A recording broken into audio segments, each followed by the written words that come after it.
नमस्कार, कैसे हैं आप लोग। मेरा नाम राज और कोऑपरेटिव सोसाइटीज के act, bylaws, rules, regulations, policies वगैरह हम डिस्कस करते हैं। अलग अलग जजमेंट्स के बारे में भी हम डिस्कस करते हैं, ऑर्डर्स के बारे में डिस्कस करते हैं।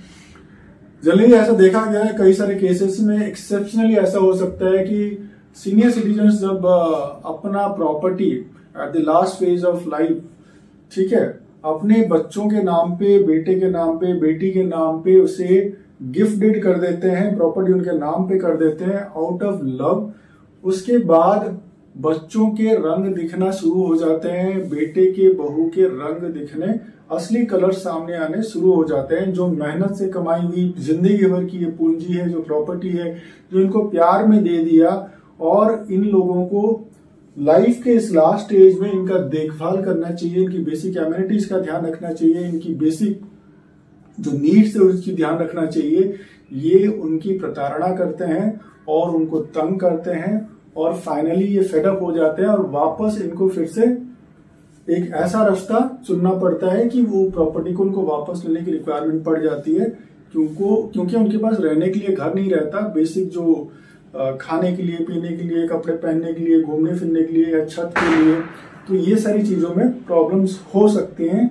तो ये मैटर ऐसे ही आज हमारे पास में है, और इसीलिए आज हमने ये टाइटल रखा हुआ है, सीनियर सिटीजन्स प्रॉपर्टी ट्रांसफर जब ये करते हैं तो किन चीजों का ध्यान रखना चाहिए। और इसी के बेस पे आज ये कोर्ट का judgment, honourable Bombay high court के इस जजमेंट को, बहुत फ्रेश जजमेंट है, और ये जजमेंट है रवि प्रकाश आर सोधानी, जो पिटिशनर है, जो बेटा है, और राम स्वरूप सोधानी, जो फादर है, जो रेस्पोंडेंट है।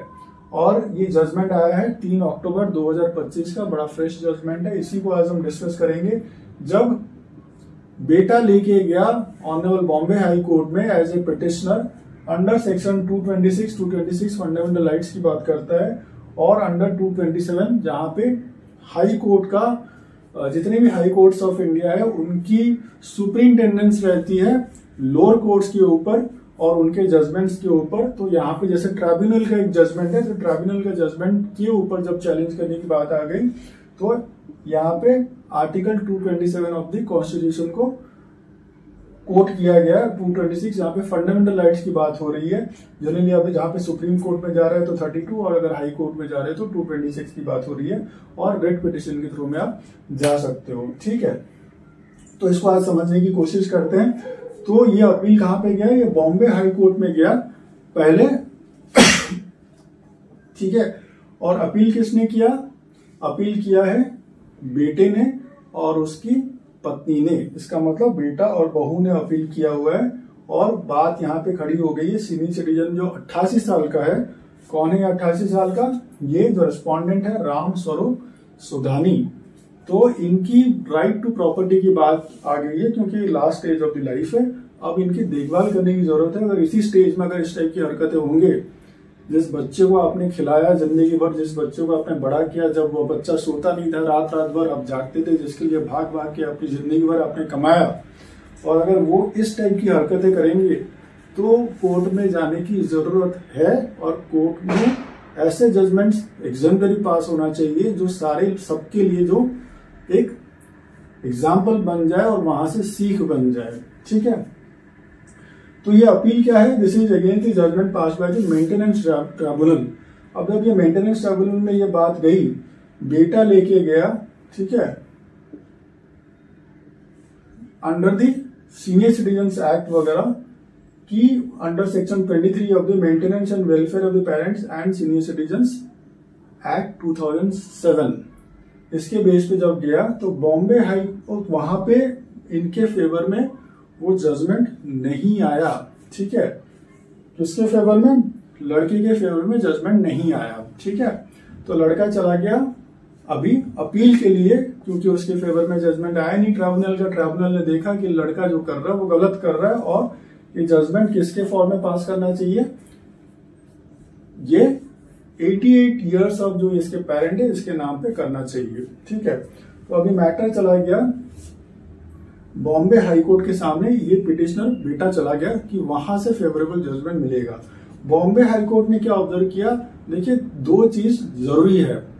तो ये सीनियर सिटीजन मेंटेनेंस का जो ये एक्ट है 2007 का, उसके अंदर सबसे इंपॉर्टेंट चीज जो बॉम्बे हाई कोर्ट ने ये मार्क किया कि under section 23 of the senior,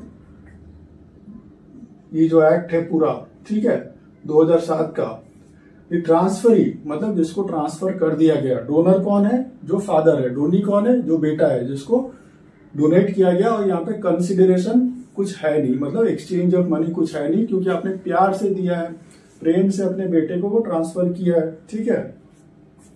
तो इस केस में क्या है, बेटा जो है उसका कर्तव्य है, उसकी ड्यूटीज बनता है कि जो basic amenities of the father है वो पूरा करता रहेगा, वो इमोशनल नीड भी होगा और वो फिजिकल नीड भी होगा, ठीक है।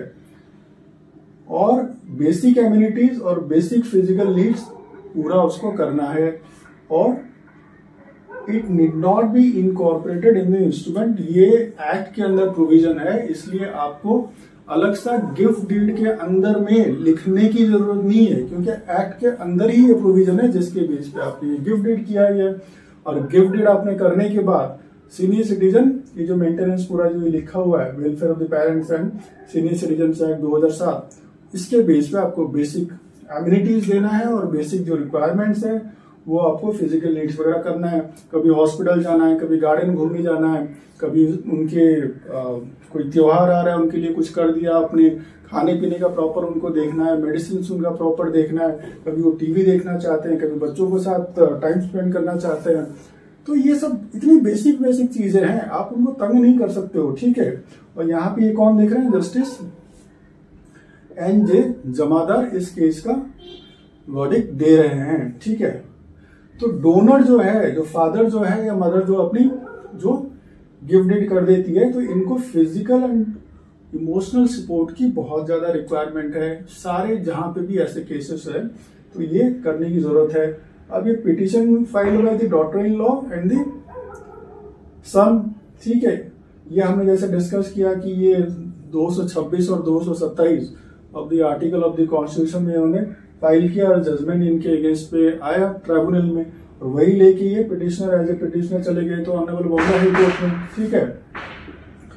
और मेंटेनेंस ट्राइब्यूनल का जो ऑर्डर पास किया है, ठीक है, बॉम्बे हाई कोर्ट ने माना, ऑनरेबल बॉम्बे हाई कोर्ट का कहना है एकदम सही जजमेंट, एकदम सही ऑर्डर पास किया गया, हमें इसमें कोई चेंजेस करने की जरूरत नहीं है, हम आपका पिटिशन डिसमिस करते हैं, खारिज करते हैं, ठीक है। फादर का, क्योंकि फादर का ये कहना था जैसे ही मैंने प्रॉपर्टी इसके नाम पे कर दी उसके नेक्स्ट डे से ही सन फोर्स्ड हिम टू एग्जीक्यूट, ठीक है। पहले तो क्या बेटे का क्या है कि एक पार्टनरशिप डीड को एग्जीक्यूट करने के लिए और गिफ्ट डीड करने के लिए काफी कंपेल करता रहा बेटा, काफी फोर्स करता रहा। फाइनली फादर को लगा चलो ठीक है कर देते हैं, कोई इश्यू नहीं है, ये मेरा ध्यान शायद रखेगा।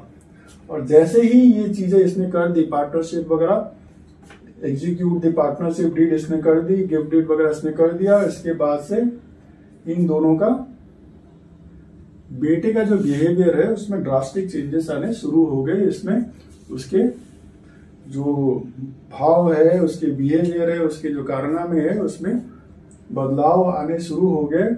और ट्राइब्यूनल ने क्या डिक्लेरेशन दिया, वर्डिक्ट पास किया, ये जो गिफ्ट डीड जो किया हुआ है ना ये वॉइड है। क्योंकि गिफ्ट डीड वॉइड क्यों है, और उसके बाद ट्राइब्यूनल के बाद ये लड़का चला गया कहां पे, एपेलेट ट्राइब्यूनल के ऊपर, एपेलेट में चला गया।